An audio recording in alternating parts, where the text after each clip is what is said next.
Alam niyo po ba kung ano ito?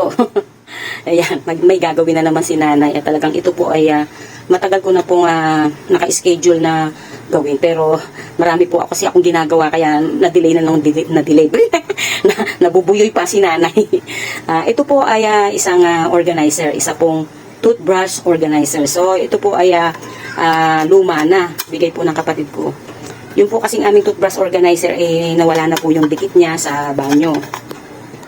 So, ayan po ang sinasabi ko na nawala na po sa dikit. Ayan, kailangan na nating palitan ng isang permanenteng organizer kasi po bukod sa wala pong takip na pwede pong gapangan ng mga insekto, hindi po safe. Ayan, ilang beses ko na po yan nadikit pero laging natatanggal. So, ang kailangan na natin ay isang matibay na organizer. Ayan. So, ayan, mag-start na po tayo. Meron po ako dito mga tornilyo na may tox. Ayan. Bakit may tox po? Kasi malaki po yung butas. Ayan. Paano ba?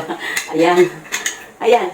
Kung wala po yung tox, lalampas lang yan. So, nilagyan ko po, tox, washer po. Gagamit po ako ng washer para dito sa, ayan. Ayan. Ayan po, ayan. Pag may washer siya, ganyan siya. Ayan. Hindi po siya matatanggal. Ayan. So, gawin natin yung nararapat natin gawin. Alisin na natin to. O, ayan. Tanggalin na natin. Gamit tayo ng electric drill. Ayan. Dito ba maganda? Ayan. Or dito. Saan ba? Dito. Dito siya. Kasi mapuputi ito eh. Ayoko siyang lagyan ng puti kasi. So, siguro dito na lang, no? Ayan. Ayan. So, maganda siya. O, ayan. Organizer. Ayan. Lagyan. Okay. So, ayan. Siyempre, sa ating lagyan natin ng matka. Para hindi po siya, ayan. Okay lang ba siya dito or dito na lang, no? Ganda ba siya dito? Yan. I'm not sure kung okay siya dito, no? Kasi ito shower. So, siguro dito maganda siya dito. Yan. Igigit na ako na lang siya.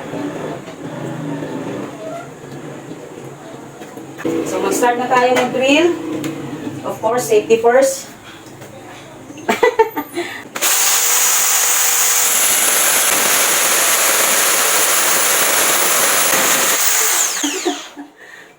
Nakakapagod.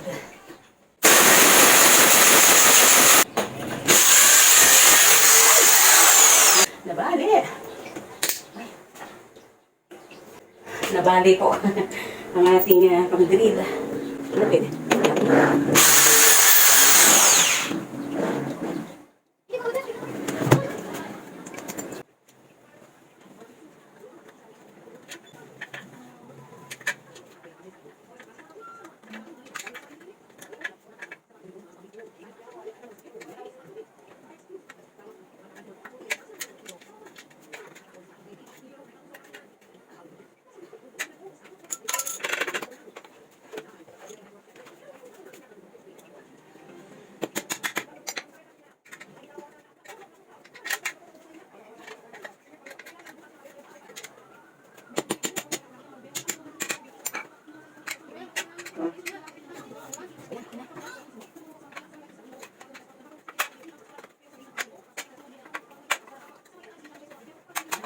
Okay na.